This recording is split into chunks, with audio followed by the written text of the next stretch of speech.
Bonsoir à toutes et à tous, et merci d'être venus à cette présentation. Alors, cette présentation va être les bonnes nouvelles dans l'univers de l'altruisme efficace. J'utilise l'univers de l'altruisme efficace au sens large. Je vais inclure des bonnes nouvelles qui ne sont pas dues à des gens dans la communauté de l'altruisme efficace, mais qui sont quand même des choses qui peuvent vous intéresser et vous réjouir. Cette présentation est fortement inspirée d'une présentation semblable de Rob Wiblin en anglais, où il partageait beaucoup de bonnes nouvelles. Donc, j'en ai repris la plupart et j'en ai ajouté d'autres. Et je mettrai évidemment tous les liens à la fin de la présentation. Eh bien, sur ce, commençons. Alors déjà, pourquoi oui parler des bonnes nouvelles pour essentiellement 3 raisons. Déjà, parce qu'on a tendance à beaucoup se concentrer sur tout ce qui est négatif. Voilà, les humains sont comme ça. Si vous regardez les médias, on a tendance à plus parler des choses négatives et à peut-être pas se rendre assez compte des bonnes choses qui se passent dans le monde. Aussi parce que lorsqu'on parle que de choses négatives, on se dit « Oh, quand même, tout est difficile, il n'y a aucun espoir », on en vient à manquer d'ambition et on a peur de prendre des risques pour faire de bonnes choses. Alors que si on pense à des bonnes nouvelles, si on apprend des trucs cool qui se passent, là, on va avoir tendance à être plus prêt à prendre des risques pour aider les autres. Et enfin, parce qu'avoir conscience des progrès, voilà, ça donne plus d'énergie et de motivation pour continuer à avancer et pour rentrer dans un cercle vertueux où on a de plus en plus de bonnes nouvelles à partager et où cette présentation, plutôt que la demi-heure ou les 45 minutes prévues, prend environ 3h30. C'est notre objectif. Non, quand même pas. Alors, première catégorie de bonnes nouvelles, c'est dans la santé et le développement. Je vais commencer à vous parler des succès de Charity Entrepreneurship. Excusez mon accent. Alors, juste au cas où, Charity Entrepreneurship, qu'est-ce que c'est, vous vous demandez peut-être? Ah oui, please tell me more. C'est un incubateur britannique d'organisations caritatives, comme on peut avoir des incubateurs de start-up, par exemple. Charity Entrepreneurship incube des espèces de start-up de l'altruisme, donc des organisations caritatives qui vont, on l'espère, être particulièrement efficaces dans leur action. Et Charity Entrepreneurship va notamment incuber des projets dont on n'est pas encore complètement sûr, mais qui sont des trucs qui valent la peine d'être tentés. Le premier succès de Charity Entrepreneurship, c'est un succès du LEAP, Lead Exposure Elimination Project, donc le projet d'élimination à l'exposition au plomb. Vous savez que la peinture au plomb est très nocive, et notamment pour les enfants, voilà, qui risquent de développer des troubles, par exemple, neurologiques quand ils deviennent adultes. Et le LEAP, grâce à un effort qu'il décrive comme minimal, a réussi à obtenir que la République du Malawi, donc en Afrique de l'Ouest, il me semble, applique plus strictement des lois qui existaient déjà, mais qui n'étaient pas très, très bien appliquées, contre l'usage de la peinture au plomb. C'est vrai que c'est un truc tout bête, il y a une loi qui a été faite, il y a plein de bonnes volontés, mais dans l'application, c'est pas aussi efficace que ce qu'on souhaiterait. Et on peut inciter l'État à appliquer cette loi. Et le résultat, c'est qu'on espère avoir un empoisonnement au plomb qui est fortement à la baisse pour 200 000 enfants. C'est énorme. Et ça permet d'éviter 43 000 ce qu'on appelle des équivalents DALI. Donc DALI, c'est un outil statistique utilisé pour essayer de comparer différentes interventions. Donc j'ai aussi mis un lien qui explique un peu ce que c'est un DALI. Mais en gros, voilà, c'est une unité c'est 1 an de vie en bonne santé. Et un DALI, c'est une perte d'1 an de vie en bonne santé. Et donc là, on a évité 43 000 DALI. Et pour un coût d'environ $14 par DALI. Et alors, le chiffre $14, voilà, va pas vous parler, il me parle pas non plus. Mais juste pour comparer, normalement, dans un pays pauvre, c'est $1 000 pour éviter un équivalent DALI. Donc, cette efficacité-là, elle est complètement absurde. Ce que ça leur a coûté par rapport à ce que ça rapporte, par rapport aux enfants que ça a pu aider. Et ça, c'est vraiment une excellente nouvelle. Et ce qui est encore mieux, c'est que y a d'autres pays qui ont des lois contre l'usage de la peinture au plomb qui à l'heure actuelle, les appliquent pas encore aussi strictement qu'ils le pourraient. Et donc, peut-être que le LEAP va réussir à reproduire ce succès dans d'autres pays pour permettre à encore plus d'enfants de ne pas avoir ces troubles neurologiques ou d'autres troubles de santé quand ils grandissent. Donc ça, c'est vraiment, vraiment une excellente nouvelle. Voilà, j'ai voulu mettre une image en utilisant l'algorithme DALL-E qui génère automatiquement des images. Mais comme vous voyez, je lui ai dit toxique et il a pas très bien compris. L'orthographe, c'est toujours pas ça. Bien. Deuxième succès, encore Charity Entrepreneurship. C'est une asso qui s'appelle Fortify Health. Et ce qu'ils font, c'est qu'ils font de la farine fortifiée dans plusieurs vitamines qui manquent dans certaines régions d'Inde notamment. Et comme ça, en distribuant cette farine, en encourageant les moulins à fortifier la farine, ils évitent des carences qui sont fréquentes dans ces pays. Donc, par exemple, la carence en B12 en Inde, qui est un pays avec une forte proportion de personnes végétariennes. Alors, un petit historique de Fortify Health. En 2017, donc Nikita et Brendan, les fondateurs, qui n'avaient aucune expérience pour fonder une organisation caritative, obtiennent un grant, donc un financement initial de 30 000 livres pour tester un petit peu le projet, voir si ça fonctionne. En juillet 2017, ils démarrent un programme pilote, voilà, pour tester ça dans des écoles en Inde. Et en novembre 2021, ça y est, ils décrochent 15 partenariats avec des moulins dans plusieurs zones que j'ai écrites là. Donc des moulins qui vont fortifier la farine qu'ils distribuent ensuite. Et en 2022, après avoir fait leurs preuves, ils sont financés à hauteur de 8,2 millions d'euros pour pouvoir déployer plus largement leur initiative, donc en Inde essentiellement, et dans d'autres pays de cette région-là, et donc pour éviter des carences qui peuvent causer des problèmes de santé graves pour toutes les personnes qui vivent dans ces régions. Donc ça aussi, excellente nouvelle, et on parle de gens qui n'avaient pas d'expérience pour le lancement d'organisations caritatives et qui pourtant ont eu une bonne idée et ont réussi à la déployer à une échelle qui va faire que grandir. Donc, excellente nouvelle, vraiment. D'autres nouvelles, c'est pour les donations en général. Donc, vous connaissez peut-être Giving What We Can, qui est notamment l'organisme qui fait ce qu'on appelle les pledges, donc les promesses que les gens font de donner 10% de leurs revenus au cours de leur vie.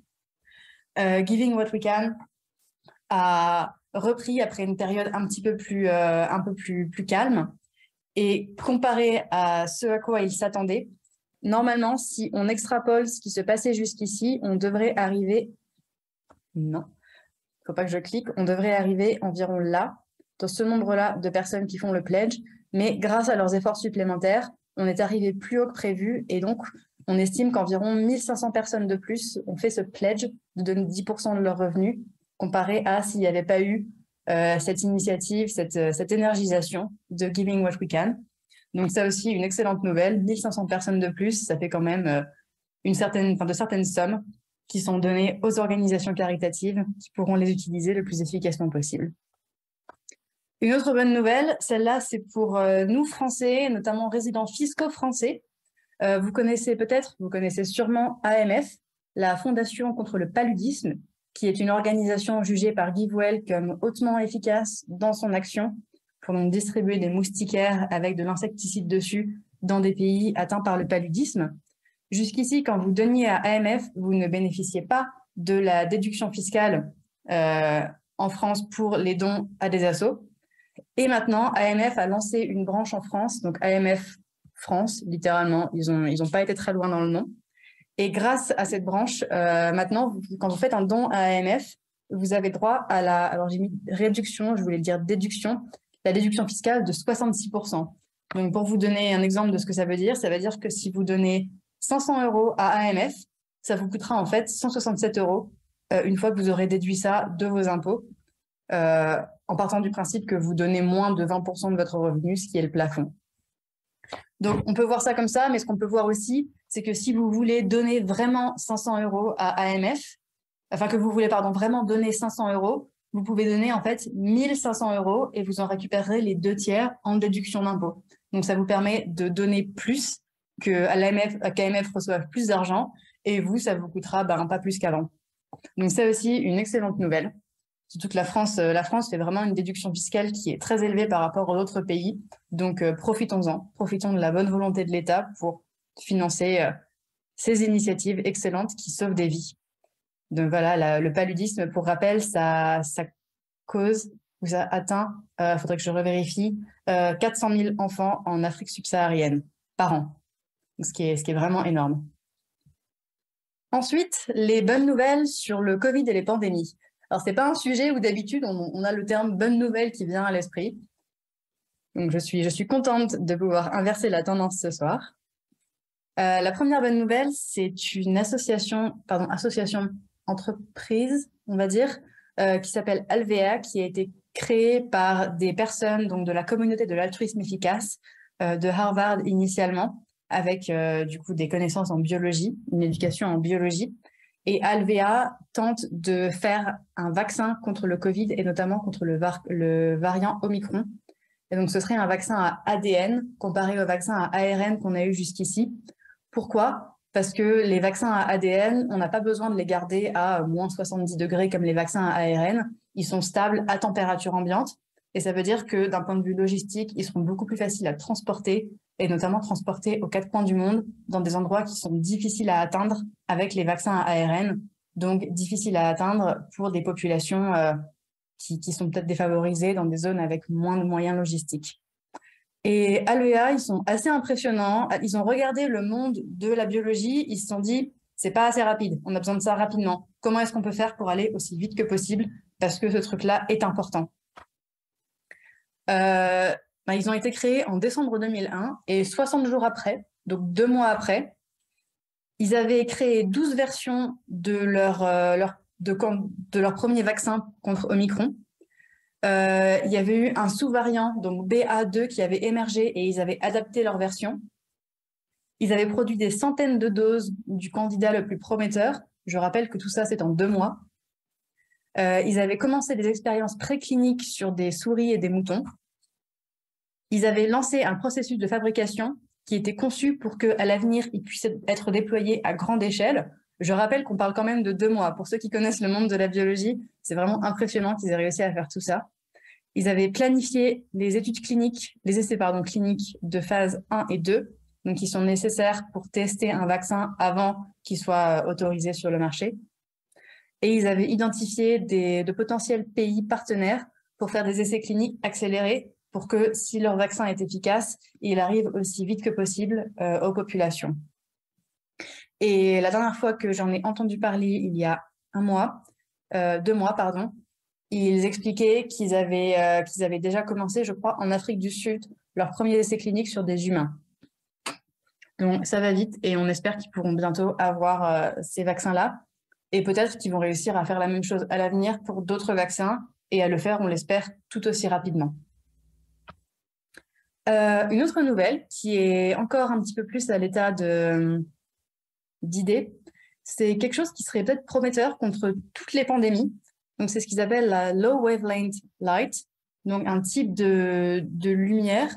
Et en fait, si on arrivait à le mettre sur des fenêtres ou aux endroits où les gens rentrent dans des bâtiments, on pourrait mettre cette lumière, les gens s'en rendraient même pas compte et ça permettrait de tuer pas mal de virus. Et donc, ce serait une façon très, très efficace de se défendre contre tout type de virus. Donc, j'ai mis un lien donc, en bas de l'article qui parle un petit peu de cette nouvelle idée. Quelques raisons pour lesquelles c'est très, très prometteur comme solution. Déjà, ce serait peu coûteux quand on le déploierait à grande échelle. Ce serait sans risque pour les humains, ce type de lumière, pour les humains et pour les animaux non humains. Ce serait motivant pour tout le monde, parce que si vous dites aux gens, cette année, vous pourrez aller au bureau et vous n'allez pas attraper le rhume que tout le monde se chope au bureau au mois de février. Il n'y a pas d'utilisation négative possible. Ce que je veux dire par là, c'est qu'il y a des méthodes, par exemple, manipuler génétiquement les virus. Pour réussir à s'améliorer dans ces méthodes, ça requiert d'apprendre un peu comment manipuler génétiquement les virus. Et ça, mine de rien, c'est des connaissances un petit peu dangereuses parce que ça peut être utilisé par des gens qui n'ont pas envie de manipuler les virus pour le bien commun, mais plutôt pour en faire par exemple des armes biologiques. Mais ça, cette lumière qui tue juste tous les virus sur lesquels elle tombe, il n'y a pas d'utilisation négative possible. Ça va juste permettre de détruire des virus.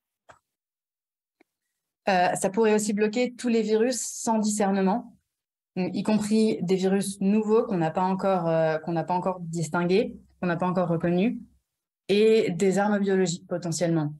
Donc ça, c'est quelque chose d'encore un peu plus hypothétique, mais qui est une solution très prometteuse. Donc voilà, je vous conseille de garder un œil là-dessus. Une autre bonne nouvelle, un autre truc très très cool qui a été fait par la communauté de l'altruisme efficace.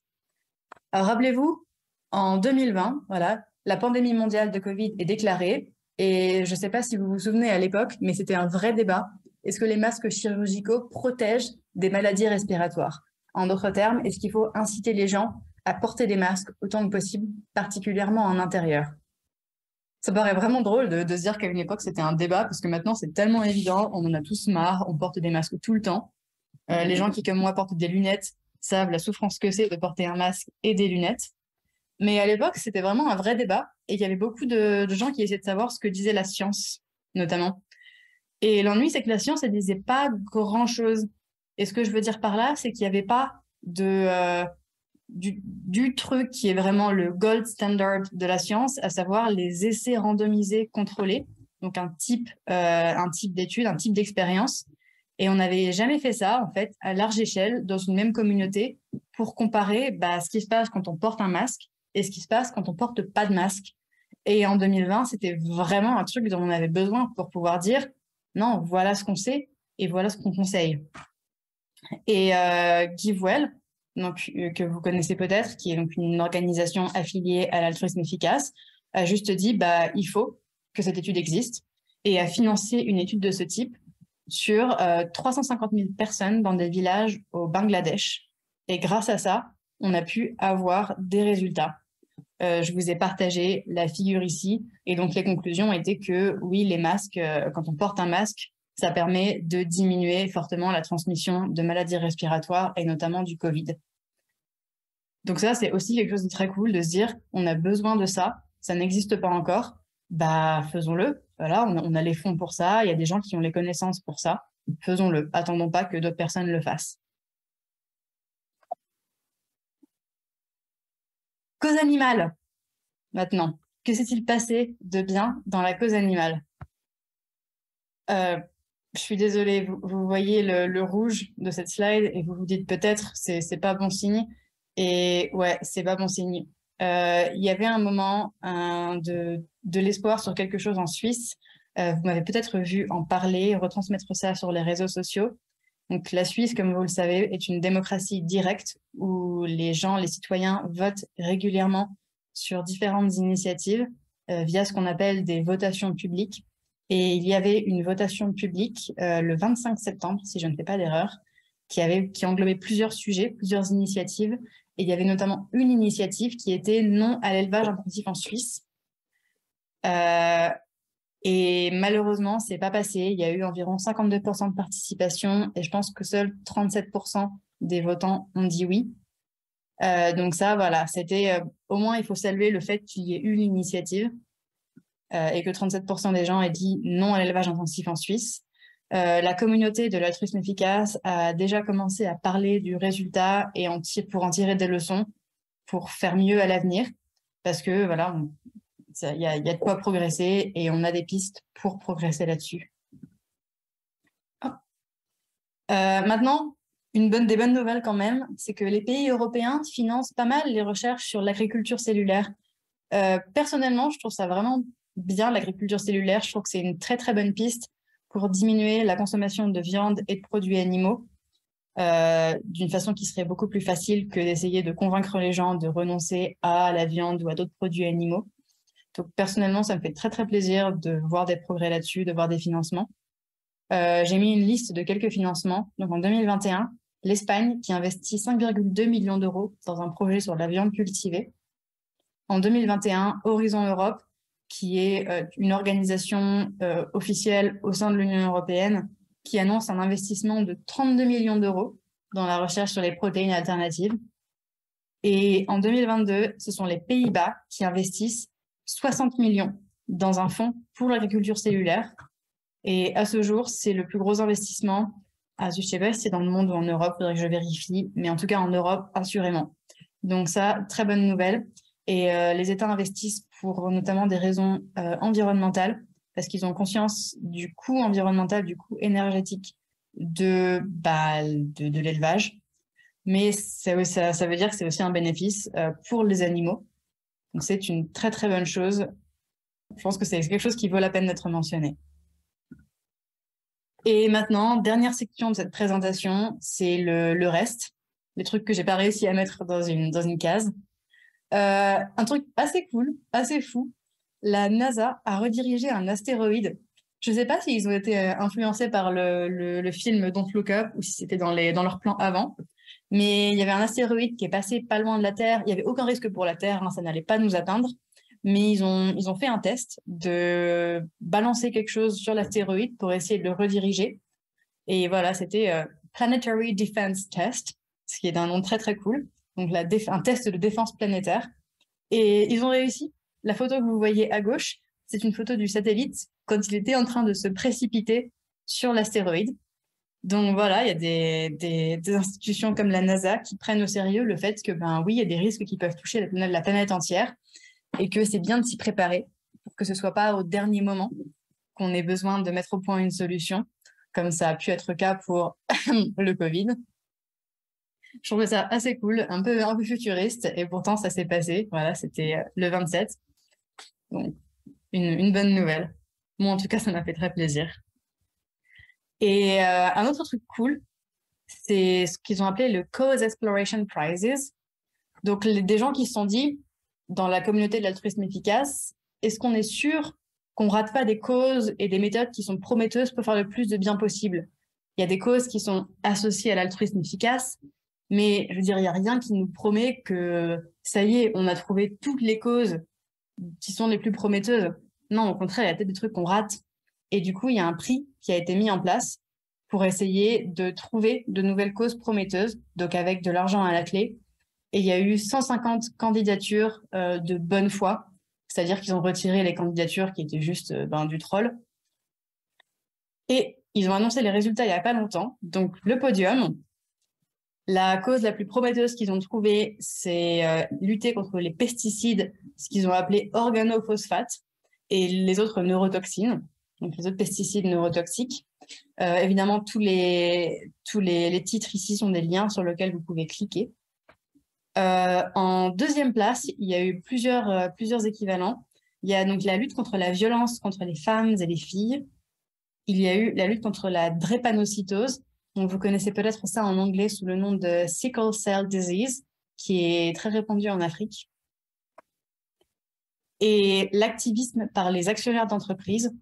Donc ça, c'est quelque chose qui a déjà eu des conséquences. Par exemple, il me semble que c'était des activistes de Shell, peut-être, la compagnie pétrolière, qui, en gros, un petit activiste, un petit actionnaire qui était un actionnaire activiste, qui a réussi à forcer un peu l'entreprise à, je crois, prendre des engagements pour l'environnement. J'ai pas exactement le détail, je pourrais le retrouver et mettre un lien. Et donc, voilà, c'est une autre cause qui pourrait être prometteuse quand on est actionnaire d'entreprise, faire de l'activisme pour forcer les entreprises à mieux se comporter, donc par exemple à moins polluer. Et il y a eu beaucoup d'autres causes. Le lien qui est ici renvoie vers le post où ils annoncent les résultats. Donc beaucoup d'autres idées, de choses qui peuvent être prometteuses pour faire le plus de bien possible, le plus efficacement possible.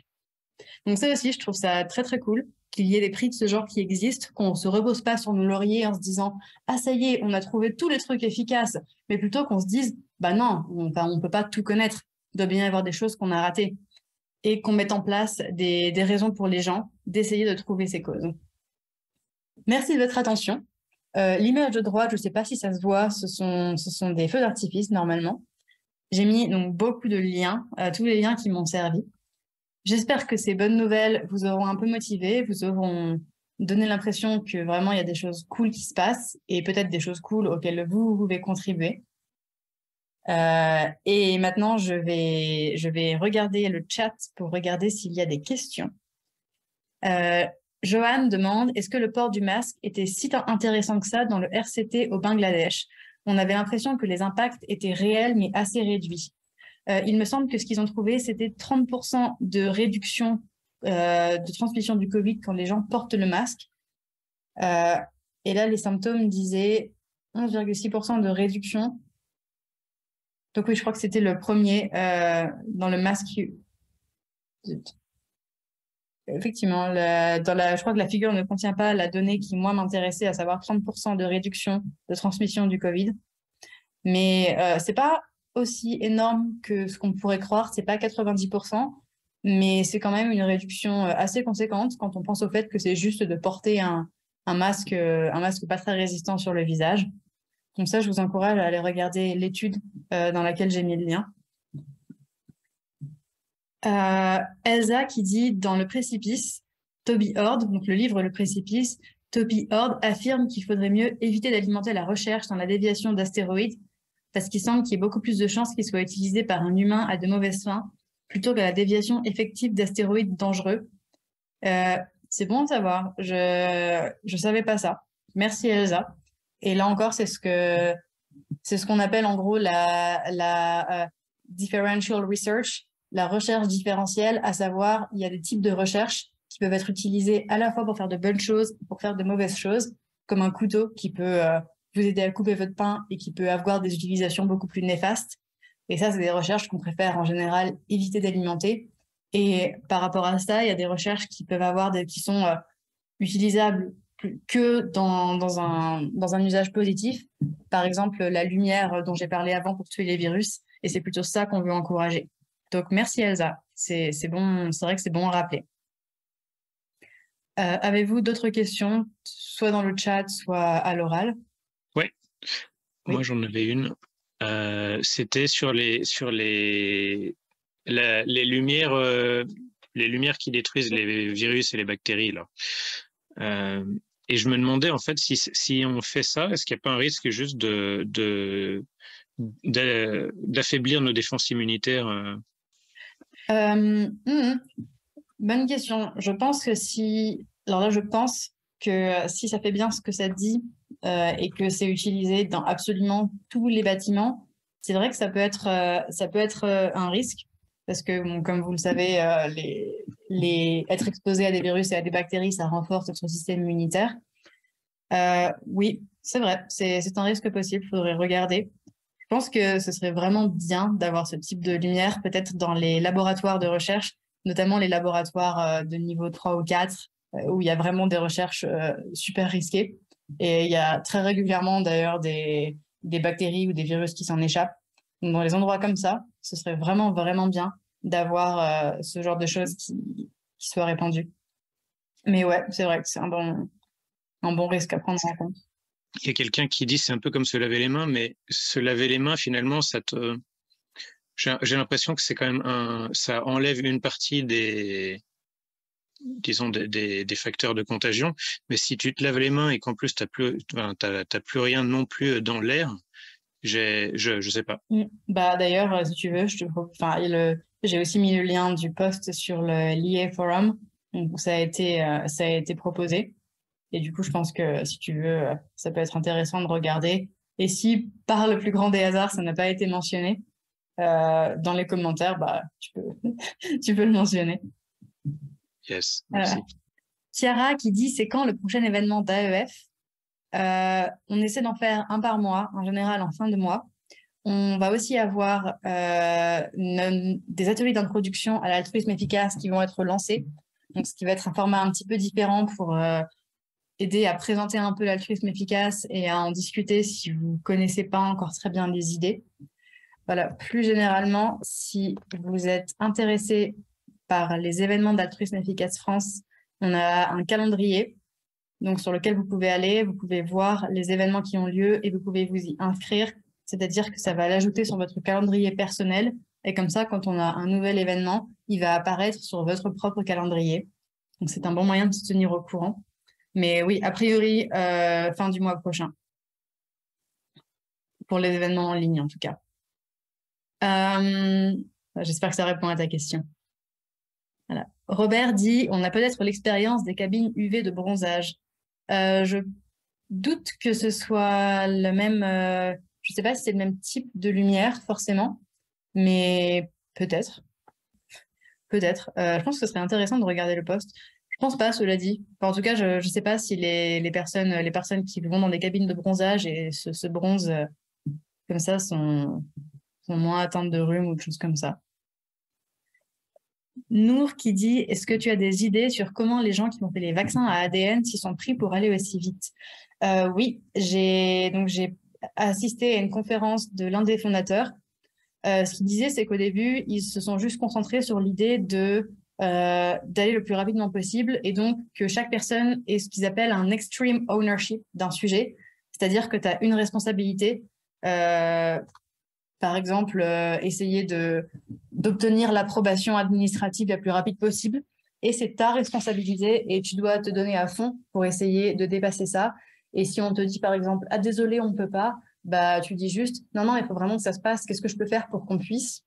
Donc ça, c'est un truc qu'ils ont mis en place. Ils ont aussi grandi assez vite. Ils sont passés à une trentaine de personnes très, très rapidement. Et ils ont uniquement embauché les personnes avec qui ils avaient bossé auparavant. Comme ça, ils savaient que c'était des gens avec qui ils travaillaient bien. Et ça leur a permis d'aller beaucoup plus vite. Et ils ont aussi identifié plusieurs trucs qui bloquent, qui ralentissent ce processus. Et ils sont en train d'essayer de changer ça. Là, j'ai des exemples, mais ce serait peut-être un petit peu long de partager ça. Si ça t'intéresse, il me semble que la conférence à laquelle j'ai assisté avec un orateur qui était vraiment très très bien, donc une conférence passionnante à écouter, ça a été enregistré, c'est en anglais. Donc si tu veux, je peux te le partager et je peux le mettre dans les sources à la fin de la vidéo. Donc si ça vous intéresse, et peut-être que je le mettrai aussi dans la description Facebook de l'événement. Chiara qui dit, savez-vous s'il est possible de participer à des essais cliniques pour des vaccins en tant que volontaire sain? En Angleterre, oui, ça a été lancé. Là encore, c'était des altruistes efficaces qui ont lancé un projet pour ça au début du Covid qui s'appelle One Day Sooner, donc où les gens peuvent s'inscrire plus facilement pour être des volontaires sains pour tester des vaccins. Donc voilà, One Day Sooner, si ça vous intéresse. Sur la question des essais cliniques en France, quand on est volontaire sain, de se porter volontaire, Flo dit que oui, il y a quelque chose et il a mis un lien dans le chat. Donc c'était pour le Covid. Du coup, voilà, je vous incite à aller regarder ce lien. C'est d'ailleurs ce que je vais faire. Devenez volontaire pour tester les vaccins Covid. Bah, parfait. Y a-t-il d'autres questions? Eh bien, si vous n'avez pas d'autres questions, je vous remercie d'avoir participé à cette présentation. Je mettrai les slides, le diaporama en français, sur l'événement Facebook. Et si vous n'y êtes pas, contactez-moi et je peux vous l'envoyer. Voilà, je vais essayer aussi de partager ce dont j'ai parlé, donc One Day Sooner et la conférence d'Alvea.